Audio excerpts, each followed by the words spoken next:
So we're kind of talking about this final project, and you know the idea. Like I said, I've seen it in your work in terms of dealing with the pandemic.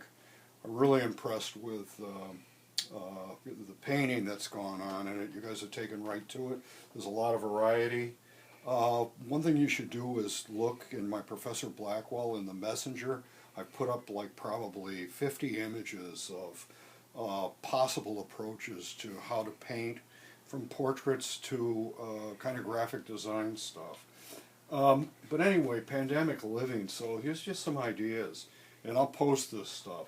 Isolation, the new normal, family, community, Zoom, essential workers, panic, essentials, love, science, mysticism, religion, faith, politics, psychology, morale, persistence. I think that we're in just a big soup of all that in terms of like moving around feeling panicky, to show what it might be like for a lot of different people in terms of a storyboard. If you're old or if you're young or if you're unemployed, maybe those things could kind of be shown, and I bet you could find stuff on the internet. Now, we can pull from our projects that we've done. This is the stuff that we've done. First thing was like a photo collage, kind of an exquisite corpse, which could be used again. Romare Bearden, kind of a paper doll approach. Black and white paper, which is almost kind of like a woodcut, like those Franz Mozzarella illustrations that I showed you in the beginning. If you're going to do one of those, I expect it to be pretty complex and built up as a story. We could work with drawing, but I think that drawing should come into pen and ink and wash, because those are so strong that a storyboard could be presented in that way. You could also work up something in black and white acrylics if you want to keep it right at form instead of into color. But you could do paintings. You could do a photo blow-up, that we've learned to do last week. That's going to be coming up. Working with photos as a source. Or you can just be completely winging things. Sketches, pen and ink, storyboards. Some of this is going to be a little repetitive, bear with me. But the ideas, graphic novels, points of view, multiple channeling of viewpoints.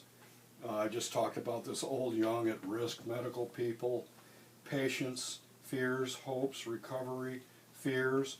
And I think I'm going to ask you for 8 sketches next week that kind of give me an idea about what you're thinking about for the final project. They'll all go into the final project, although a storyboard could go on for 2 or 3 pages in terms of where it might go. It might just be drawings, but pen and ink with washes, I think.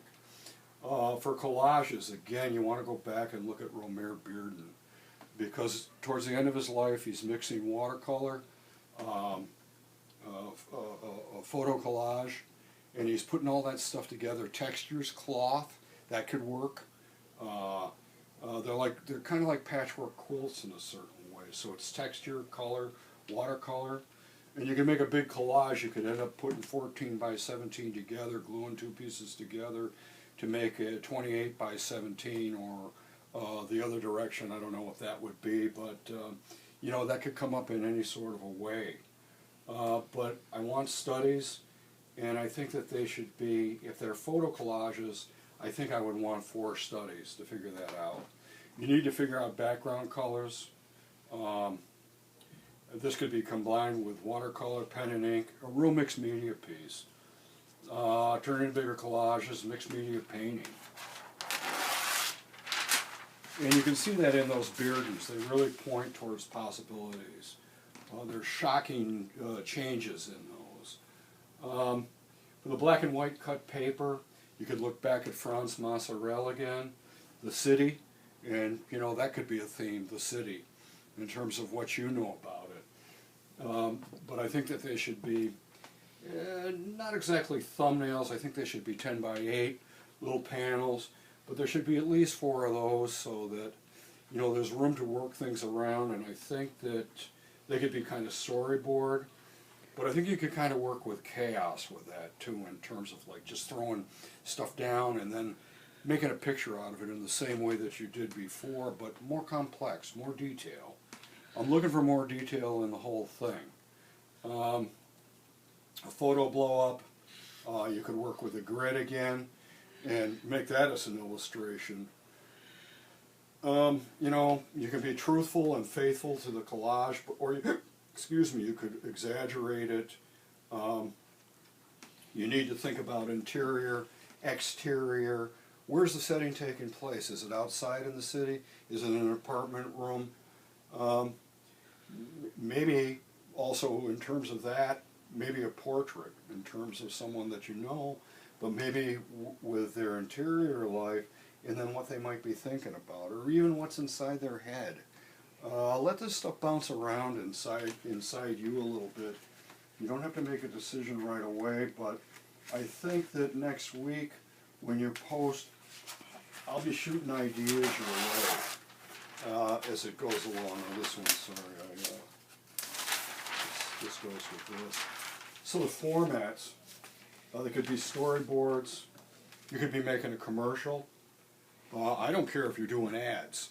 You know, some people were really good at doing ads. I saw that in the beginning, but it could be absurd too in terms of ads. It could be really kind of bent and make no sense at all, but you're setting forth a product, and that's really part of design. It could be for a book. Illustrations could be for a book, for a poem, magazine covers, graphic novels, ads, something for public service. Or if you want to go towards fine art, you could think about triptychs. And you could look at a Renaissance painter named Hieronymus Bosch, who painted in the time of the Black Plague. And what you would look at is the Garden of Good and Evil. It's an incredible painting, 3 panels. That's a triptych, and it tells a story. So it could be a 3-panel painting. You know, if you want to go towards fine art a little bit, it doesn't mean that it wouldn't put across an illustrational idea. In terms of grand themes, social themes, you could look at Mexican muralists. Orozco, Siqueiros, Frida Kahlo, Diego Rivera, they're all incredible muralists. You could look at Picasso, Guernica, and his scene of war in Spain in the 30s with fascist bombing a village. Or if you're looking for calm, you could look at Matisse, Bathers by a River. You could look at Miro, but you could also look at Max Beckmann triptychs, who made these incredible triptychs before he got chased out of Germany. He lost his professorship, the Nazis were after him, and he made all these paintings, triptychs, that are really, really coded, that are full of all kinds of stuff. I've been looking at them for years and I still can't figure them out. They're really intriguing. He's a great painter, and those painters, if you're a painter, you may want to be thinking that way. I know you guys are all finding different things in terms of design. Some people are pushing towards painting, but we'll put these ideas across. Just stop for a second, okay?